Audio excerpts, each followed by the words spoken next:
అదేవిధంగా రెండవది బతుకమ్మ చీరలు. బతుకమ్మ చీరల్లో ఎట్లా మాట్లాడిండు, ఆయన నోటికి మొక్కాలి, చాలా గొప్ప సుభాషితాలు వల్లించిండు. ఒక్కసారి ఆ దివ్య ప్రవచనాలు చూద్దాం.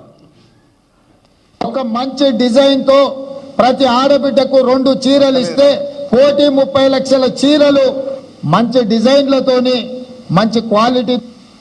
ఒక మంచి డిజైన్తో ప్రతి ఆడబిడ్డకు 2 చీరలు ఇస్తే 1,30 లక్షల చీరలు మంచి డిజైన్లతోని మంచి క్వాలిటీతో ముందుకు రమ్మని మా అధికారులకు సూచన చేసినాం. ఆ రోజు ఏమో కేసీఆర్ గారి ప్రభుత్వం ప్రతి బతుకమ్మ పండుగ కూడా ఏ పేదింటి ఆడబిడ్డ కూడా పండుగ పూట పాత చీరలు కట్టుకోవద్దు, కొత్త చీర కట్టుకోవాలి, ఇటు చేనేత కార్మికులకు ఉపాధి దొరకాలని కేసీఆర్ గారు చీరలు ఇచ్చారు. ఏమన్నాడు రేవంత్ రెడ్డి గారు, చాలా మంచి డిజైన్లు ఇస్తాం, ఒక్క చీర కాదు 2 చీరలు ఇస్తా అన్నాడు. కానీ ఉన్న చీర ఎగబెట్టిండు కదా రేవంత్ రెడ్డి. మన తెలంగాణలో ఆడపిల్లల్ని మహాలక్ష్మిలుగా చూస్తాం. జనరల్గా ఆడపిల్లలకు కట్నం పెడతామంటే ప్రాణం పోయినా సరే ఆడపిల్ల కట్నం తప్పకుండా ఇస్తాం, చెల్లించుకుంటాం, వాళ్ళ మాట తప్పకుండా ఇస్తూ ఉంటాం. ఆడపిల్లకు మాట ఇచ్చి తప్పితే అది పెద్ద పాపంగా మనం తెలంగాణలో భావిస్తూ ఉంటాం. మరి అలాంటి ఆడపిల్లల్ని, మన అక్కా చెల్లెల్ని మోసం చేసినటువంటి చరిత్ర ఇవాళ రేవంత్ రెడ్డి గారిది. ఆ రోజేమో 2 చీరలు ఇస్తా అన్నాడు. 2 చీరలు కాదు కదా, కనీసం జాకెట్ పీస్ కూడా ఇవ్వలేన, జాకెట్ పీస్ కూడా ఇవ్వలే. పండుగ పూట ఆడపిల్లల్ని రేవంత్ రెడ్డి ఏ రకంగా బాధ పెట్టిండో, ఏ రకంగా మోసం చేసిండో ఆయన డబుల్ స్టాండర్డ్స్ ఇప్పుడు మన మహిళల విషయంలో చూసాం. అదేవిధంగా మూడోది ఎల్ఆర్ఎస్ చూపిస్తావు నాన్న. అప్పుడు ఎల్ఆర్ఎస్ మీద ఏఆర్ఎస్ ఏందో ఒక్కసారి చూద్దాం. ఏఆర్ఎస్ అంటే ఏందనుకుంటున్నారా? ఎల్ఆర్ఎస్ అయిపోయింది, ఇంక ఎంఆర్ఎస్ తెస్తాడంట. పెద్ద మంచి లేదు, పెద్ద మంచి ఎల్ఆర్ఎస్ అంటే అదే ఇంక ఎంఆర్ఎస్ కూడా తెచ్చేటట్టు ఉన్నాడు. అదేంటి అంటే మ్యారేజ్ రెగ్యులరైజేషన్ స్కీమ్ సార్.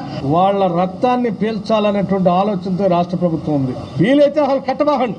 ఇబ్బడి ముబ్బడిగా మీరు తీసుకొచ్చిన అప్పులన్నింటినీ కట్టడానికి ఆ అప్పుల భారం ఈ రోజు ప్రజల మీద వేస్తా ఉన్నారు. ఈ రకంగా ఎల్ఆర్ఎస్ సబ్జెక్ట్ కూడా ఉంది. ఈ ఎల్ఆర్ఎస్ సబ్జెక్ట్ కి సంబంధించింది దానకి కిషోర్ గారు మీ అందరితో మాట్లాడారు, మేడం గారు కూడా మాట్లాడారు అనుకుంటాను, సిఎస్ గారు. దీన్ని కూడా మనం చాలా రషప్ చేసి ఏదైతే షార్ట్ ఫాల్ అప్లికేషన్స్ అన్నీ కూడా వాళ్ళు మళ్ళీ అప్లోడ్ చేయడానికి మళ్ళీ మన వాళ్ళు నోటిఫికేషన్ ఏదో ఇచ్చినట్టు, మీకు షెడ్యూల్ ఏదో ఇచ్చినట్లున్నారు, వాటిని కూడా మనం షార్ట్ అవుట్ చేయాల్సిన రెస్పాన్సిబిలిటీ ఉంది. దానికి కావాల్సిన టీములు కూడా కావాలంటే ఐడెంటిఫై చేసుకొని రిక్రూట్ చేసుకుందాం అనుకున్నాం. సో ఎల్ఆర్ఎస్ మీద ఏఆర్ఎస్ ఏందో చూశారు. ఎల్ఆర్ఎస్ అంటే ల్యాండ్ రెగ్యులరైజేషన్ స్కీమ్, మరి ఏఆర్ఎస్ అంటే యనమల రేవంత్ రెడ్డి స్కీమ్. ఆ రోజు బీఆర్ఎస్ పార్టీ అధికారంలో ఉన్నప్పుడు ఎల్ఆర్ఎస్ ఉచితంగా చేయాలని, పేదల రక్తమాంసాలు పీలుస్తున్నారని, పేదలను ఉసురు పోసుకుంటున్నారని రెచ్చిపోయి మాట్లాడిండు రేవంత్ రెడ్డి గారు, బట్టి విక్రమార్క గారు, ఉత్తమ్ కుమార్ రెడ్డి గారు, కోమటిరెడ్డి గారు, సీతక్క గారు. ఇంకా అందరి వీడియోలు ఉన్నాయి, నేను టైం వేస్ట్ చేయదలుచుకోలేదు. కానీ ఇవాళ ఏమంటున్నారు, డబ్బు కట్టాల్సిందేనట.